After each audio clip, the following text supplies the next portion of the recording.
सुखराम जी महाराज की अनुभवाणी सिमरन का अंग चल रहा है। सिमरन के अंग के माध्यम से सतगुरुदेव अपने को सिमरन की प्रेरणा कर रहे हैं कि आज मनुष्य शरीर प्राप्त हुआ है तो किसके लिए प्राप्त हुआ है? परमात्मा के नाम का सिमरन करके परमात्मा पद की प्राप्ति करने के लिए, क्योंकि और किसी देह को सिमरन करने का अधिकार नहीं है, और किसी देह को वाणी की शक्ति प्राप्त नहीं है, और किसी देह के पास में ऐसा काबलियत नहीं है जिससे कि श्वास और उश्वास में सुमरण किया जा सके। तो ऐसा जब सुनहरा अवसर अपने को प्राप्त हुआ है, जो देव दुर्लभ है, इंद्र आदि ब्रह्मादि बंचे यो नर्तन है भाई, राम भक्ति और साध समागम इसो लाभ इन माई। तो राम जी के नाम का सुमरण तो केवल मात्र मनुष्य से ही हो सकता है। तो ऐसा लाभ कमाने का अवसर अपने को प्राप्त हुआ है, तो ये अवसर बार बार मिलने वाला नहीं है। इसलिए सद्गुरुदेव फरमा रहे हैं कि प्राथमिकता के आधार पर अपनी आत्मा का कल्याण करना है, और अपनी आत्मा का कल्याण बिना सिमरन के हो सकता नहीं है। बारी मथे कृत होय बरु सिकता ते बरु तेल, बिन हरि भजन न भवति रे ये सिद्धांत अपेल। ये शास्त्र सत्य है, इस सिद्धांत का कोई भी तोड़ नहीं है।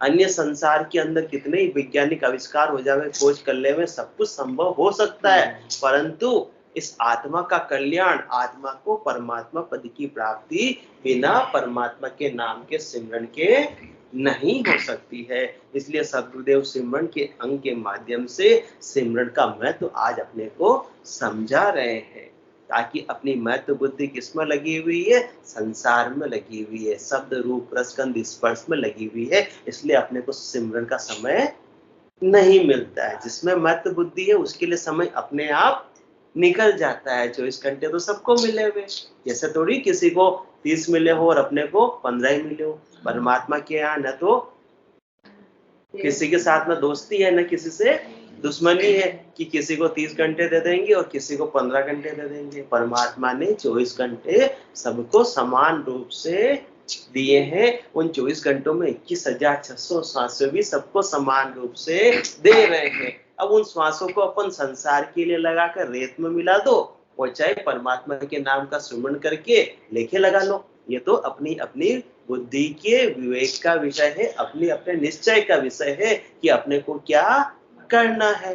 अपने लाभ कमाई का काम करना है तो एक भी श्वास को परमात्मा के नाम के सुमरण के बिना खाली मत जाने दो। और फिर भी जाने दोगे तो ये घोड़े और ये मैदान खूब दौड़ लगाओ। लग 84 की कौन रोकता है? अनेक जुगान जुग से कितने ही कीट पतंग पशु पक्षी योनि में अपन चले गए, और आज जाकर ऐसा सुनहरा अवसर आया कि सिमरन करके सदा सदा के लिए वापस से लग 84 में आने से अपने आप को अपन रोक सकते हैं। तो रोकने का सुनहरे अवसर का उपयोग अपने को करना चाहिए। तो अपनी महत्व बुद्धि किसमें है? संसार में। संसार से हटाकर सिमरन में करें। जैसे अपन परमात्मा के नाम का सिमरन करेंगे तो ये मन भी जो बाहर की तरफ भटकता है, कभी शब्द में, कभी रूप में, कभी रस में, कभी गंध में, कभी स्पर्श में, तो मन का भटकाव, मन की बाहर की यात्रा भी कम हो जाएगी। मन भी अपने घर के भीतर आ जाएगा। किसके माध्यम से? केवल मात्र सिमरन के माध्यम से ही आ सकता है। बाकी जोर करने से, जबरदस्ती करने से मन भी बस में नहीं होता है। मन कहता है मोसू जोर किया नहीं जीते। आद अंत में कोई 4 दिन कोई हट करेला, नेचो मोह बस होई। आदि से लेकर अंत तक, आज तक तुम देख लो, टिल डेट कहते हैं ना शर्मा जी, टिल डेट है ना, टिल डेट तक देख लो, किसी ने भी अपने मन को वश में कर लिया है तो बता दो, मन को वश में कौन कर सकता है? एकमात्र सिमरन ही कर सकता है। परमात्मा का नाम और निज नाम ही मन को वश में कर सकता है। बाकी तो ये मन तो संसार की भोगों की तरफ अग्रसित लालायित रहता है, ऑटोमेटिक ही हो जाता है। एक चिंगारी मिलनी चाहिए बस मन को, तो फिर आग भभकने में देर नहीं लगती है। वो तो सिमरन का पराक्रम है जो मन को वश में कर सकता है, मन को अपने घर के अंदर ला सकता है। मन का अश्व विकारों के अरण्य में, अरण्य क्या होता है चंडा साहब? जंगल में विकारों के अरण्य में भटका जाता है, जब तक इस सिमरन रूपी सारथी, केवल ज्ञान रूपी सारथी इस आत्मा को प्राप्त नहीं हो जाए, क्योंकि आत्मा तो इस पर ही सवारी कर रही है ना, और अब तक भी असवारी कर रही है। जब तक मनुष्य देह है, मनुष्य देह छोड़ के जाएगी, फिर भी जब तक ये मन तो साथ में रहेगा, तो मन की जैसी जैसी वासनाएं रहेगी उस पर असवारी करते हुए आत्मा वैसी वैसी देह को धारण कर लेगी। अंत काल में होती वासना, जाये वासा पाया, कह सुखराम वासना ऊपर कर असवारी आया। मूल कारण देखो, और वासना किसकी है? मन की है। तो मन को कंट्रोल काबू में नहीं करेंगे तब तक तो ये आत्मा मन पर सवार होकर बार बार देह धारण करने के लिए तीन लोकों में आ जाएगी, गर्भवास में आ जाएगी, और जन्म मरण का चक्कर चलता रहेगा। तो इसलिए मन को तो सुमरण के माध्यम से ही काबू में किया जा सकता है, कंट्रोल में किया जा सकता है, बाकी इस पर विराम नहीं लगाया जा सकता है। ये तो मतवाले हाथी की तरह है, हाथी मतवाला हो जाता, पागल हो जाता है, फिर किसी के काबू में नहीं आता है। इसी प्रकार ये मन को तो जो चाहिए सो चाहिए, येन केन प्रकारेण, साम दाम दंड भेद, कैसे न कैसे अपने स्वार्थ सिद्धि में ये मनीराम लगा हुआ रहता है। साम मतलब क्या होता है? साम मतलब क्या होता है? हाँ, चार ना, साम दाम दंड भेद। हाँ नहीं, साम मतलब प्यार पुचकार करके, बहला फुसला करके, तू मेरा तू मेरा तू मेरा करके काम निकाल लो। वो दाम तो पैसे से, सरकारी ऑफिसों में क्या करना पड़ता है? प्यार से तो कोई प्यार बादशाह मानता नहीं, वहां तो कौन सी भाषा चलती है? पैसे की तो फाइल आगे बढ़ती है, और नहीं माने कोई तो दंड डरा धमका कर, और नहीं तो फिर भेद लेकर उसकी कमजोर नस को पकड़ लो तो काम होता है। तो ये मन को सारे चोर को 84 कलाएं हैं, इसी प्रकार से मन के पास भी बहुत सारी कलाएं हैं संसार का कार्य साधने के लिए, परंतु आत्मा के कल्याण का कार्य साधने के लिए इतना बुद्धिमान होते हुए भी मन कभी भी लगता नहीं है। तो मन को कंट्रोल में, मन को काबू में, मन को अपना है शरण, अपना हितैषी कौन बना सकता है? ये परमात्मा के नाम का सिमरन ही बना सकता है। बाकी तो कितना ही उपाय कर लो, मन बनने वाला नहीं है। कबीर साहब ने भी मन को बस में कैसे किया? परमात्मा के नाम का सिमरन करके। अभी तो अपने को थोड़ा सा कोई लोभ देवे, अपन लोभ के अंदर फंस जाते हैं, उसके ग्रिप में आ जाते हैं, परंतु कबीर साहब को कितना ही उलझाने की कोशिश की गई, परंतु वो उलझे नहीं। किसके पराक्रम से? चोर मन के मते चालिए पलक में। और ये तो गिरगिट होता है ना, उससे भी ज्यादा रंग बदल देता है, और 1 मिनट में यहाँ और दूसरे मिनट में पता नहीं कहाँ की यात्राएं करके आ जाता है। तो कबीर साहब ने भी ऐसे सुमरण के द्वारा अपने आप को मजबूत कर लिया। आत्मा का बल इतना मजबूत हो गया कि फिर मन का जोर चला नहीं। तो कबीर साहब की परीक्षा लेने के लिए देवताओं ने किनको भेजा? इंद्रलोक से अप्सराओं को भेजा। इंद्रलोक से उतरी अप्सरा, कबीरा के घर डेरा है। रूपो पेर रूप दिखावे, सोनो पेर रिजाए रही। अप्सराएं आई तो मेकअप करके आएगी ना, शर्मा साहब तैयार होके रिझाने के लिए आई है। बिना मेकअप के तो कोई रिझेगा नहीं, इसलिए आजकल भी माताएं बहनें कितने मेकअप करती है। हाँ, किस उम्र में? 50 की उम्र में, 60 की उम्र में, 70 की उम्र में भी बाल काले कराने में लगी हुई रहती है। क्यों? क्योंकि किसी को रिझाना होगा, किसी को रिझाना होगा। 60 साल की माता जी को, 70 साल की माता जी को, तभी वो बाल काला करा रही है। परमात्मा के नाम का सुमरण के लिए परमात्मा को रिझाने की तैयारी तो नहीं है, और अभी भी संसार को रिझाना बाकी है। क्यों? क्योंकि बूढ़ी कौन हुई? माताजी हुए, बूढ़े पिताजी हुए, परंतु बूढ़ा मन नहीं हुआ है। जब तक मन बूढ़ा नहीं होगा तब तक तो 70 साल की उम्र में भी अपन बाल काले कराने में ही लगे हुए रह जाएंगे।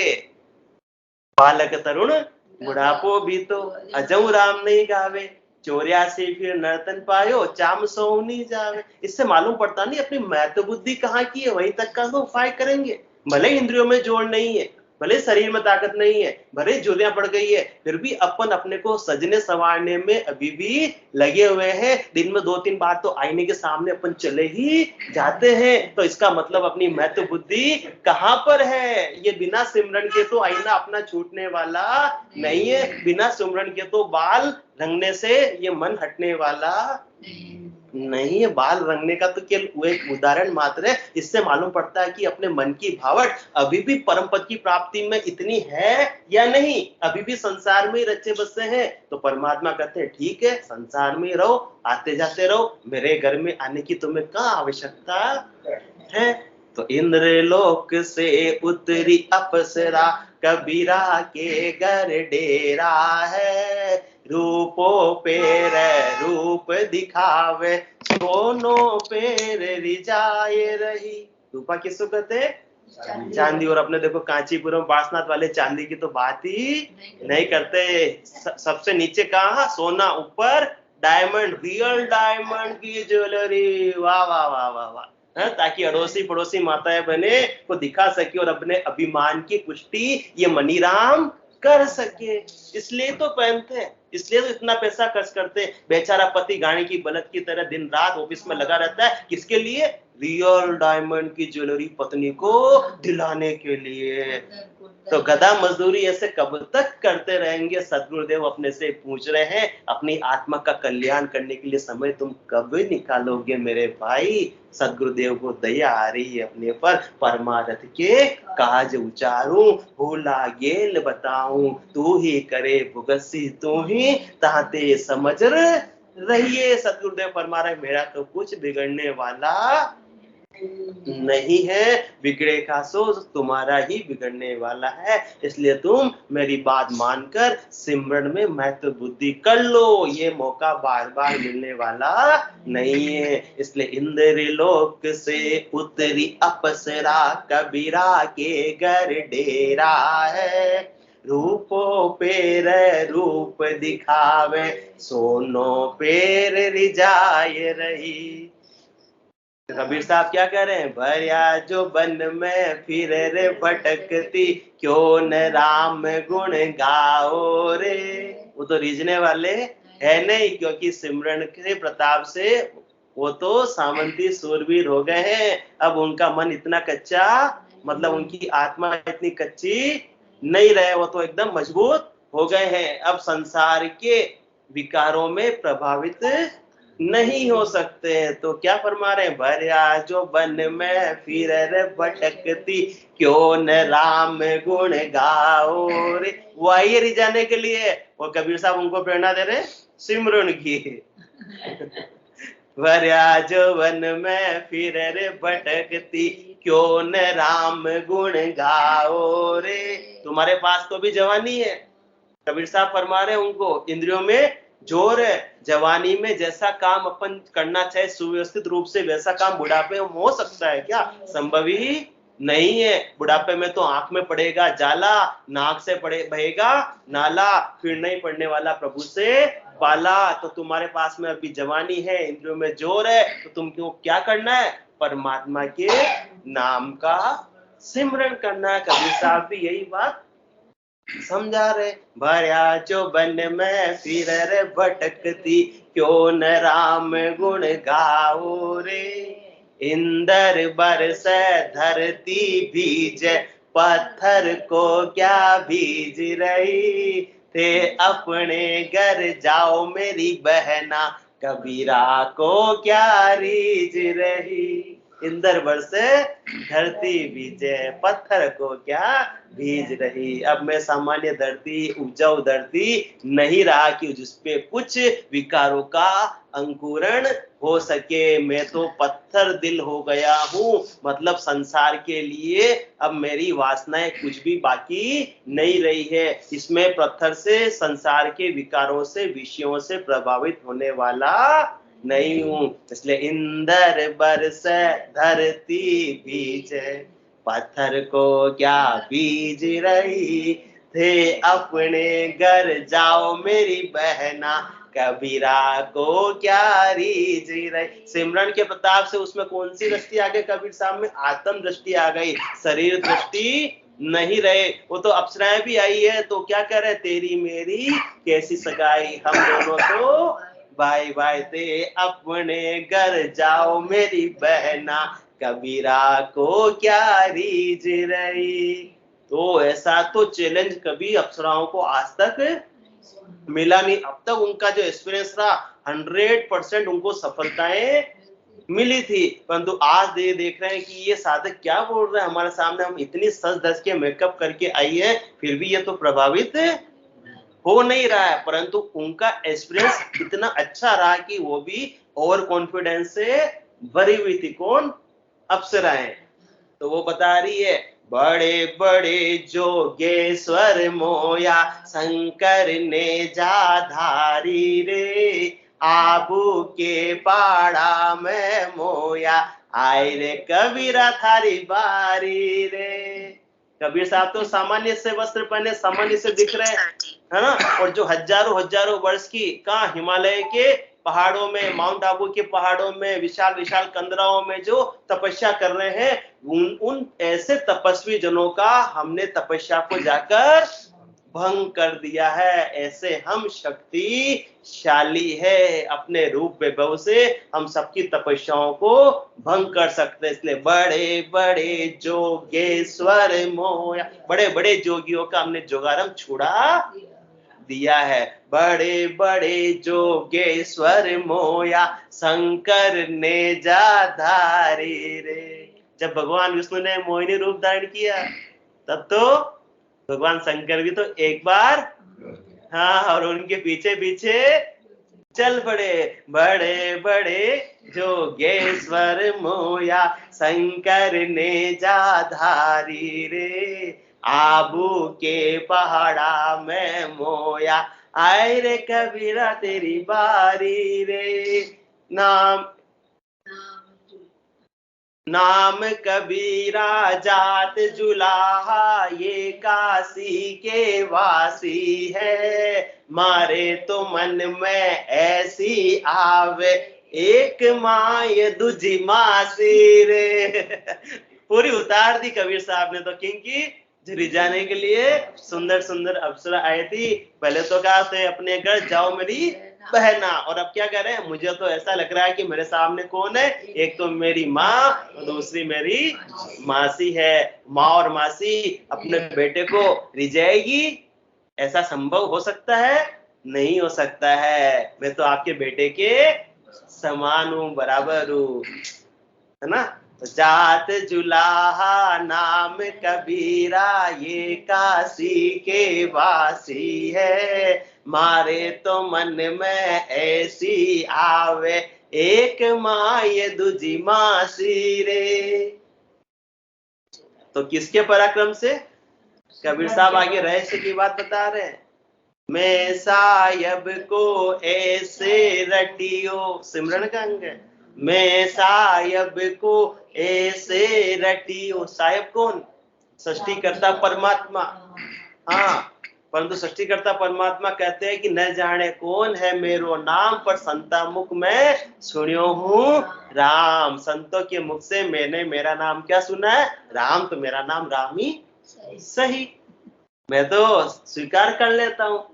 तो मैं सायब को ऐसे रटियो, कैसे रटा सायब को? सृष्टिकर्ता परमात्मा के नाम का सिमरन कैसे किया? श्वास और उच्छ्वास में, दिव्य और कागलिया से, रकार और मकार का मध्यमा वाणी में ऐसा सुमरन किया जिससे निज नाम प्रकट हो गया। वो निज नाम के सामने ये मनी राम की चलती नहीं है। मैं सायब को ऐसे रटियो, पोयो काचे धागे रे। जो बड़े बड़े जोगियों का जोगारंभ छुड़ा दिया, वो कबीर साहब का नहीं छुड़ा पा रहे। उसमें फर्क क्या, डिफरेंस क्या है? साधना तो वो भी कर रहे थे हजारों वर्ष की, और कबीर साहब के पास तो हजारों वर्ष की साधना भी नहीं थी, परंतु भेद था, रहस्य था, विधि थी। कौन सी? निज नाम को जागृत होने की, उनके पास में निज नाम की ताकत थी। तो निज नाम के पराक्रम से रोम रोम के अंदर उनमें तो क्या हो गई, शीतलता बरतने लगी। काया कलश विषय रस भरियो, कहो किसी विधि छूटे, खान पान मरकट की मुठी, काल पूंजड़ो कूटे। अभी तक तो काया कलश में क्या भरा हुआ है, विषय रस भरा हुआ है, परंतु निज नाम के प्रताप से वही विषय रस समाप्त होकर राम नाम रूपी अमृत में परिवर्तित हो जाता है। तो बड़े बड़े जोगियों की जो साधना थी वो भंग हुई, क्यों? क्योंकि उनके पास में निज नाम कुदरत कला नहीं थी, ऐसा केवल ज्ञान नहीं था। और वो किनके पास में था? कबीर साहब के पास में था। इसलिए मैं साहिब को ऐसे रटियो, पोयो काचे धागे रे, रामानंद का भया कबीरा, जल में आग नहीं लागे रे।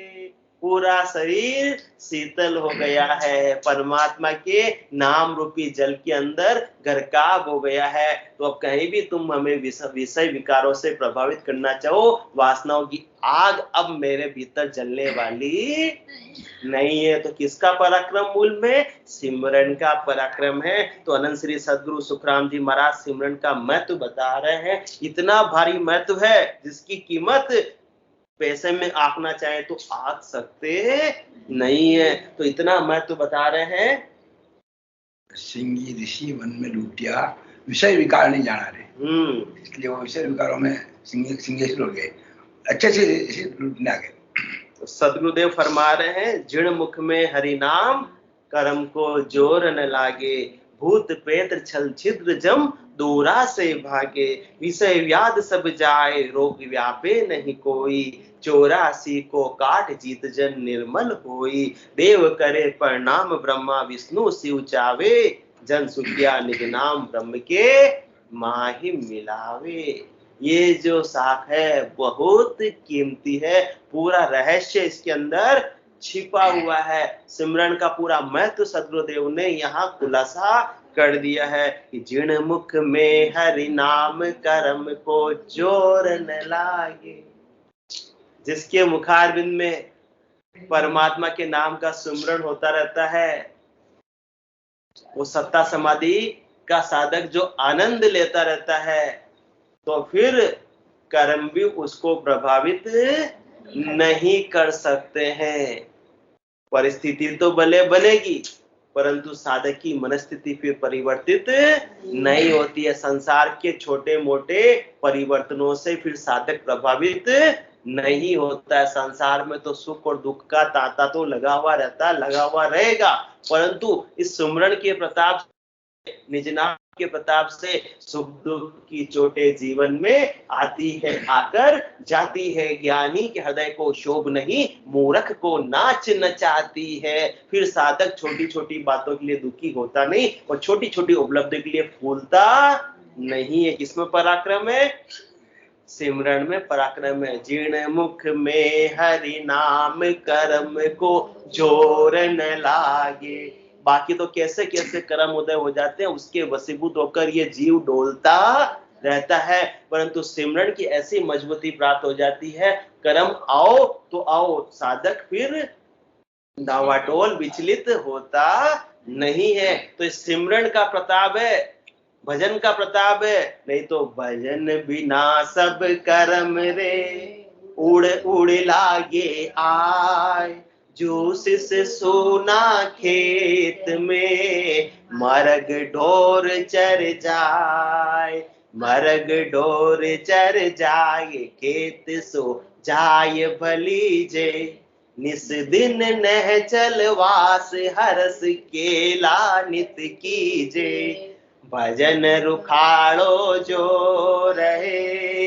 मरग ढोर खेत नहीं जाए, भजन बिना सब कर्म रे, उड़ उड़ लागे आय। कर्मों से मुक्ति का उपाय सदगुरुदेव फरमा रहे हैं, जिन मुख में हरि नाम, कर्म को जोर न लागे। कितने प्रकार के कर्म होते हैं?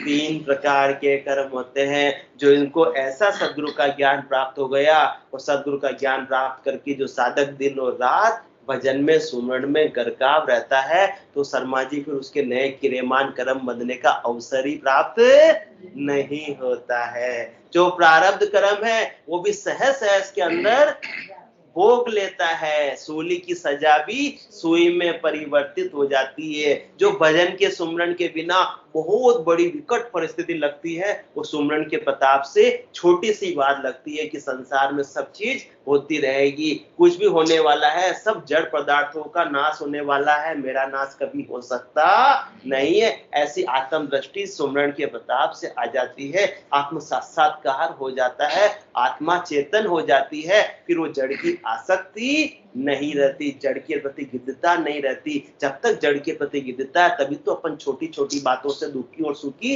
हो रहे। किसके लिए? जड़ के लिए तो हो रहे, धन के लिए हो रहे, शरीर के लिए हो रहे, व्यक्तियों के लिए हो रहे, वस्तुओं के लिए हो रहे, किन के लिए हो रहे। बाकी आत्मा का तो कुछ बिगड़ने वाला नहीं। आत्मा तो हवा में सूखती नहीं, आग में जलती नहीं, पानी में गलती नहीं, तलवार से कटती नहीं। ये तो आदि से है और अंत तक रहेगी, इसका कुछ भी बिगड़ने वाला नहीं है। ऐसी आत्म दृष्टि कब आती है? सुमरण के प्रताप से आती है। तो छोटे मोटे कर्म तो उसको प्रभावित कर ही नहीं सकते, नए किरेमान कर्म बनते नहीं। प्रारब्ध को साधक सहज सहज में भोग लेता है। कैसे भोगता है? कर्म करे निकर्म रहे, ऐसी युक्ति लखाए, सदा विलास त्रास नहीं मन में, भोग में जोग जमाए। सब भोगों को भोगता हुआ, कौन से? प्रारब्ध को भोगता हुआ। जैसा भी अच्छा है तो भी भोग लिया, बुरे कर्म आए तो भी भोग लिया। जैसी भी परिस्थिति बनी, जैसी भी दशा आई, साधक ने तो सहज सहज के अंदर परमात्मा की इच्छा समझकर भोग ली, क्योंकि उसका महत्व बुद्धि कहाँ थी? परमात्मा पद को प्राप्त करने में, सुमरण में। तो बाकी बातें उसके लिए क्या हो गई? गौण हो गई। तो गौण हो गई तो गौण बातों का क्या? सुखी होना गौण बातों के लिए, और क्या? दुखी होना। फिर संसार उसके लिए कैसा हो जाता? फिल्म हॉल की जैसे हो जाता है। सिनेमा देख रहे, फिल्म हॉल में बैठ के बगले क्या हंसना क्या रोना। वो तो सब क्या हो रहा है? फिर नाटक सामने चल रहा है। तो फिर नाटक के अंदर कुछ भी हो रहा हो, हीरो की विजय हो रही हो चाहे हीरो हार रहा हो, उसका जन्म हो रहा हो चाहे मरण हो रहा हो, फिल्म हॉल जैसा संसार हो जाता है। उसमें फिर क्या हंसना क्या रोना। तो किसके प्रताप से होता है? ये सिमरन के प्रताप से होता है। तब संसार नाटक रूप में लगने लगता है। तो सहज सहज के अंदर अपनी भूमिका साधक संसार में रहते हुए निभा लेता है। किस प्रकार से? निज इष्ट साधन के लिए संसार धारा में बहे, पर नीर से नीरज सदस्य उससे अलिप्त बना रहे। मैं जग में रहूं तो कैसे रहूं जो जल में कमल का फूल रहे। संसार में निज इष्ट साधन के लिए संसार धारा में बहे। संसार के साथ तो अपने को रहना ही है, संसार के साथ अपने को चलना ही है, परंतु अपनी जागरूकता किसके प्रति है? आत्मा की जागरूकता है। तो जड़ से अपन संबंध, अपने को पता है कि अपनी जड़ में वस्तु मेरी कभी हो सकती नहीं है, मुझे इनसे कभी भी सुखों की प्राप्ति नहीं हो सकती है। जो भी आनंद की प्राप्ति होगी मुझे नाम और निज नाम के माध्यम से ही होगी। तो फिर संसार के व्यक्तियों वस्तुओं के लिए रोना धोना अपने आप ही मिट जाता है। कर्म क्या करते हैं? जड़ के लिए तो कर्म उदय होते हैं। अच्छे कर्म उदय हो गए, अच्छी दशा उदय हो गई, अच्छे ग्रह नक्षत्र में आ गए तो क्या होगा? जड़ पदार्थों की प्राप्ति हो जाएगी। बुरे हैं तो उनका बिछो हो जाएगा। तो किनका? सब कुछ जड़ का है, और आत्मा को तो इससे कुछ फर्क पड़ने वाला नहीं है। तो क्रियमान कर्म बनते नहीं सिमरन के पराक्रम से। प्रारब्ध कर्म साधक सहज सहज के अंदर जेल लेता है, भोग लेता है। वो समझ जाता है प्रारब्ध का खेल हंस के खेल या रोके जेल। तो हंसते हुए, कैसे हंसते हुए? परमात्मा के नाम का आनंद लेते हुए भोग लेता है सहज सहज में। अब बच्चे संचित कर्म, 3 ताज का कर्म हमारा संचित गुण विदिक हो। हाँ, ये संचित का क्या होगा? जो अभी अपने को भोगने के लिए मिले ही नहीं, अलॉट ही नहीं हुए, हाँ, अलोटी नहीं, उनका क्या होगा? गोदाम में जमा। हाँ, वो गोडाउन में जमा है। तो ये भी भजन से कट सकते हैं। भजन सु वासना जल जाए, दूजो और कोई नहीं उपाय। कह सुख राम शरण हर तेरी, ऐसी मोय बताई। भजन की आंसू करम कटेला, कटे पलक के माही। पलक के अंदर अपने सारे संचित कर्म कट जाते हैं। किसके प्रताप से? नाम और निज नाम के प्रताप से। सन्मुख हो ये जीव मोय जब ही, जन्म कोटि अगनाश ही तब ही। तो सन्मुख परमात्मा के कैसे होंगे? उनका नाम का सुमरण करके ही तो सन्मुख होंगे। हाँ, तभी तो उनके नाम का अपन ने शरणा लिया। शरणो तको भजन में रहता। जो भजन में रत है वही परमात्मा का उन्होंने सच्ची शरण ली है, वही परमात्मा के सन्मुख हुए। इसलिए सन्मुख होए जीव मोहि जब ही, जन्म कोटि अग नाश ही तभी। तो अनेकों जन्मों के पाप इस आत्मा के साथ में संचित है। अनेक जन्मों के कर्म, चाहे पाप के रूप में हो चाहे पुण्य के रूप में है तो दोनों कर्म बंधन ही, दोनों को भोगने के लिए देह धारण करनी पड़ती है। परंतु नाम का ऐसा पराक्रम चलता है कि जाग्यो नाम तंथर हरियो, जब तक केवल पासी। लाखा गुना खून पड़ जावे, कोई मिनखा दे तो आसी। जात जात आनंद कर जासी, आगे पीछे सोही। मिनखा दे बिन और दे है, यो हंस धरे न कोई। जब तक भक्ति की पूर्ण अवस्था नहीं होती है तब तक मनुष्य देही प्राप्त होती है। तो ये ऐसी दुधारू तलवार है किसकी? नाम और निज नाम की, जिसके प्रताप से पुण्य भी कट जाते हैं, पाप भी कट जाते हैं। अग्नि जलती है तो वो नहीं देखती है कि मैं अच्छी अच्छी चीजों को तो बचा लूं और खराब खराब चीजों को जला दूं। इसी प्रकार से भजन की अग्नि जब गट के भीतर प्रज्वलित होती है तो आत्मा के साथ में जो अनेकों जन्मों के संचित कर्म है वो भी सब जलकर नाश को प्राप्त हो जाते हैं। चाहे वो पुण्य के रूप में हो चाहे पाप के रूप में हो। और आत्मा कर्मों से मुक्त हो जाती है, कर्मों की कालिक से मुक्त हो जाती है, शुद्ध स्वरूप हो जाती है। और शुद्ध स्वरूप आत्मा के आगे परमात्मा ही है। इसलिए जिन मुख में हरि नाम कर्म को जोर न लागे, भूत प्रेत छल छिद्र जम दूरा से भागे। संसार के वाले भी भूत प्रेत और छल छिद्र जम ये भी पास में नहीं आते हैं। और ये 5 बताए, भूत प्रेत छल छिद्र और जम। और ये पांचों कौन है? काम क्रोध लोभ मोह अहंकार। ये सुमरण के प्रताप से ही साधक को प्रभावित नहीं करते, बाकी तो रपट रपट कर आते हैं। रपट रपट कर आते, न चाहते हुए भी कैसे न कभी कामना हावी हो जाती है, कभी क्रोध हावी हो जाता है, कभी लोभ हावी हो जाता है, कभी मोह हावी हो जाता है ना आंटी जी? आप कुछ बताते हैं कि कैसा कैसा काम आदमी कर लेता है ना? क्रोध के वशीभूत होकर, कामना से वशीभूत होकर बाद में मालूम पड़ता है कि ये ऐसा काम मैंने कैसे कर लिया, ये तो मुझे नहीं करना था। परंतु अब पछतावत हो क्या जब चिड़िया चुग गई खेत। क्योंकि जब भी कामना जागृत होती है बुद्धि ताक में रख दी जाती है। जब भी क्रोध जातक होता है तब बुद्धि ताक में चली जाती है। पता नहीं होता अपन क्या बोल रहे हैं, किसको बोल रहे हैं, कैसी भाषा का उपयोग कर रहे हैं, अपने से बड़ा है छोटा है, क्योंकि उस समय बुद्धि काम नहीं करती। उस समय आत्मा की जागरूकता चाहिए। तो वो किसके प्रताप से आएगी? सिमरन के प्रताप से आएगी, भजन के प्रताप से आएगी, निज नाम के प्रताप से आएगी, आत्मज्ञान के प्रताप से आएगी, बाकी आने वाली नहीं है। इसलिए भूत प्रेत छल छिद्र जम दूरा से भागे, विषय व्याध सब जाय रोग व्यापे नहीं कोई। जितने भी संसार में रोग है शरीर के, वो किसकी वजह से है? सब मन की वजह से। और मन की वजह से क्यों है? क्योंकि मन में क्या लगी हुई है? वासनाएं लगी हुई है। क्या लगी हुई है? वासनाएं लगी हुई है। चाय पीने की तलब लगती है, क्यों? क्योंकि चाय की भी क्या है? वासना लगी हुई है। चाय नहीं मिलती है तो कैसी, हाँ, जैसे प्रकार से अमल खाने वाले को ऐसी तलब लग जाती है कि बस इस मेरे तो समय हो गया। ऐसे अपने जैसे लोगों को चाय की तलब लग जाती है कि अभी बज गई इतनी, अभी तक चाय नहीं मिली। तो ये क्या है? सब मन की वासना है, सूक्ष्म रूप से है, अपने को मालूम नहीं पड़ती है।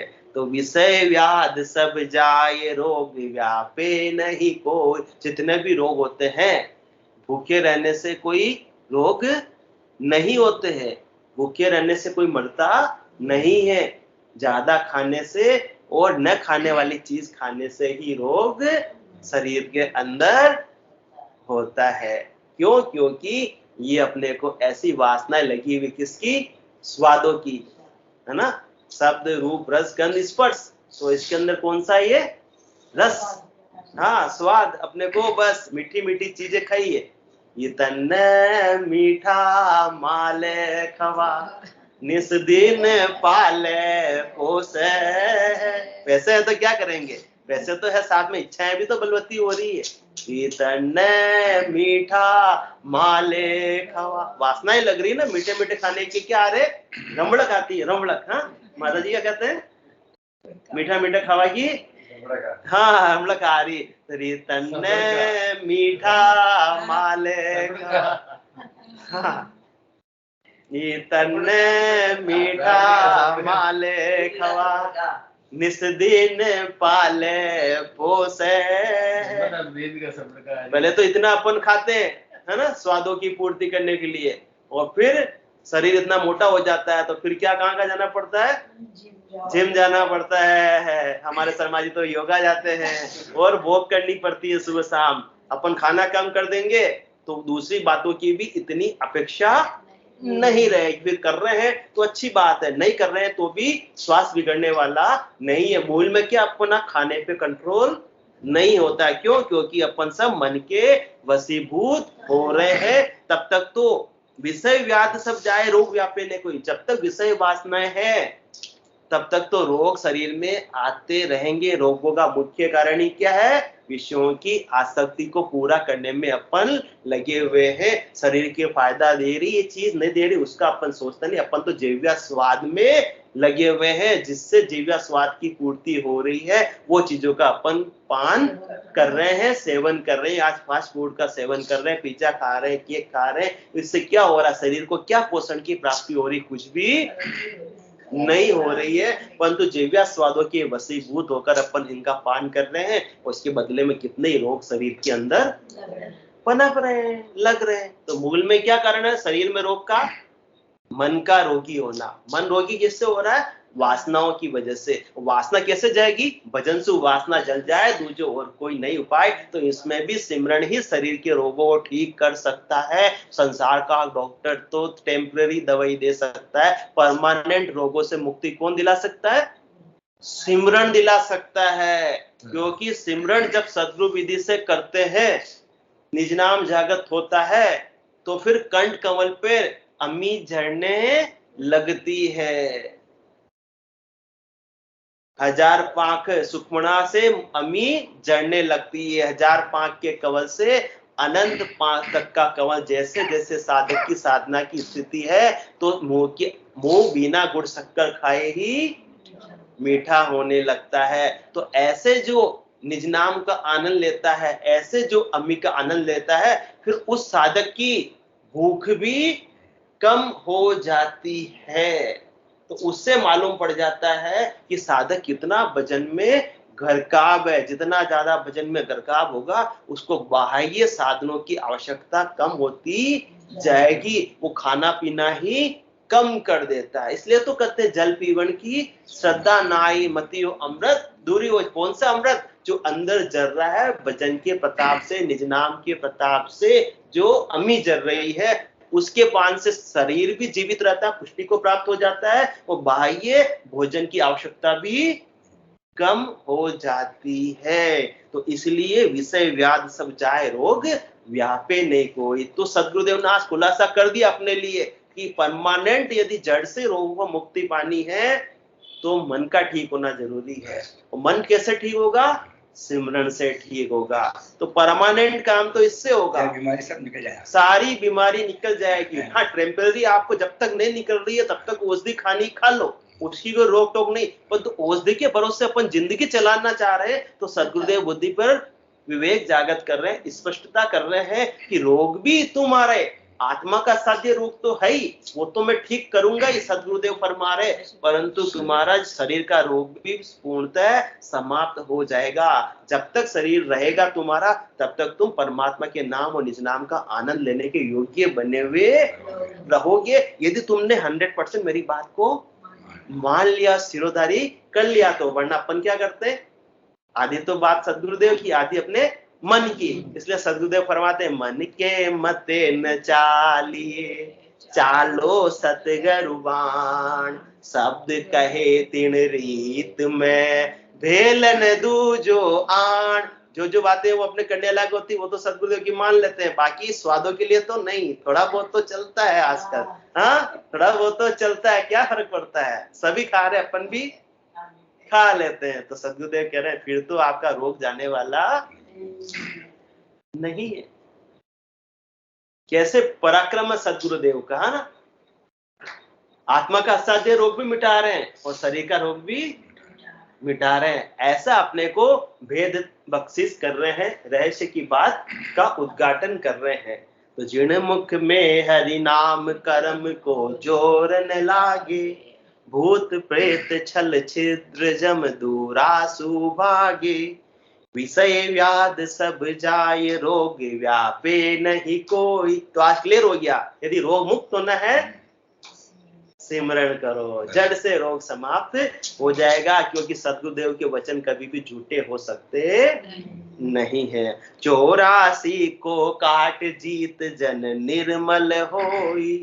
तो सुमरण के प्रताप से ये आत्मा सारे विकारों से मुक्त हो जाएगी, शुद्ध हो जाएगी। सारी वासनाएं जब इसकी समाप्त हो जाएगी तो वासनाओं की पूर्ति करने के लिए इसको वापस से 84 में आना नहीं पड़ेगा, एकदम निर्मल हो जाएगी। वो निर्मल मन और मोह कपट छल छिद्र न भावा। जब तक आत्मा निर्मल नहीं होगी, जब तक वासनाओं का मेल इस पे लगा हुआ रहेगा, जब तक कर्मों की कालिक लगी हुई रहेगी, तब तक तो परमात्मा के देश में स्थान नहीं प्राप्त करती। तो ये वासनाओं के मेल को कौन हटा सकता है, कर्मों की कालिक को कौन हटा सकता है, सिमरन हटा सकता है। इसलिए बंदगी बंदगी करत सेंग बासना। सिमरन, बंदगी का मतलब शर्मा जी, सिमरन करते करते करते करते परमात्मा के नाम की भक्ति करते करते करते करते बंदगी, ऐसा इरेजर है ये। कर्मों की कालिक तो अपने खूब अनेक जन्मों से लगा ली, परंतु सदगुरुदेव ने अपने को ऐसा इरेजर रबड़ हाथ में पकड़ा दिया कि इसको रबड़ से बंदगी बंदगी करत सेंग बासना, जल जाए नहीं रह जाकी, ता दिन भक्त सो परागट उपजे, करम जू एक न रयो बाकी, 5 पे माल 2500 मर रया, 3 के ऊपरे जीण मांडे, नव को आसरो लांगण को आवियो, तादीना सरब सुप्रीत छाड़े। तो कैसे होगा, सब राग और द्वेष से रहित कैसे होंगे, कब सारे कर्म समाप्त हो जाएंगे, कब मन एकदम शुद्ध हो जाएगा, आत्मा एकदम शुद्ध हो जाएगी, बंदगी करते करते करते करते, सुमरन करते करते, और तीनों ही गुणों से भी आत्मा ऊपर उठ जाएगी, उपराम हो जाएगी, फिर गुणों से भी प्रभावित नहीं हो सकती। आत्मा तो है ही गुणातीत, परंतु अभी जीव भाव में आई हुई है, विषय वासनाओं के लगने से, मन के साथ में होने से, इसलिए ये सतोगुण से प्रभावित होती है, रजोगुण से प्रभावित होती है, तमोगुण से प्रभावित हो रही है। परंतु ऐसा भक्ति करने का पराक्रम आएगा कि साधना की स्थिति जैसे जैसे उत्तरोत्तर आगे बढ़ेगी और ये तीनों गुणों से ऊपर उठ जाएगी, फिर शुद्ध स्वरूप आत्मा रह जाएगी, जिसमें न तो सतोगुण का समावेश, न रजोगुण का, न तमोगुण का। ये जब तक जीव भाव है तब तक की अवस्थाएं हैं। जैसे ही जीवपना समाप्त हुआ सिमरन के पराक्रम से, शुद्ध स्वरूप आत्मा ही है। तो जिन मुख में हरि नाम कर्म को जोर न लागे, भूत प्रेत छल छिद्र जम दूरासु भागे, विषय व्याध सब जाए रोग व्यापे नहीं कोई, कोई लगा दिया, कोई भी रोग आने वाला नहीं है। 84 को काट जीत जन निर्मल होय, किस पर जीत प्राप्त कर लेगा? जन्म और मरण पर जीत प्राप्त कर लेगा। 3 लोगों पर जीत प्राप्त करके 4थे लोक की प्राप्ति कर लेगा, वही असली जीत होगी। भाई संसार में अपनी छोटी मोटी जीत होती है, अपन जश्न मनाते हैं, देखो हम जीत गए, देखो हम पास हो गए, वो असली जीत नहीं है। अमर लोक में आन पहुंचा जीत निशान बजाए, जिस दिन अपन अमर लोक में पहुंच जाएंगे वही असली जीत का झंडा गाड़ देंगे। असली जीत अपनी तब होगी, वरना तो जमराज बार बार को अपने को पांव खींचकर धकेल कर कहां ले आएगा? गर्भवास रूपी नरक में लेकर आएगा। तब तक सच्ची जीत होने वाली नहीं है। बोलो राम सतगुरु देव जी महाराज ने धन्य हो, धन्य हो। परम दयाल सतगुरु सुखराम जी महाराज ने धन्य हो, धन्य हो। अनंत श्री सतगुरु सुखराम जी महाराज के ज्ञान सतगुरु भगवान ने धन्य हो, धन्य हो। केवली भगवंता ने धन्य हो, धन्य हो। जीवा धारण जहाज ने धन्य हो, धन्य हो। मोक्ष के मालिका ने धन्य हो, धन्य हो। अनंत कोटि संतान ने धन्य हो, धन्य हो। राम सभा में राम राम।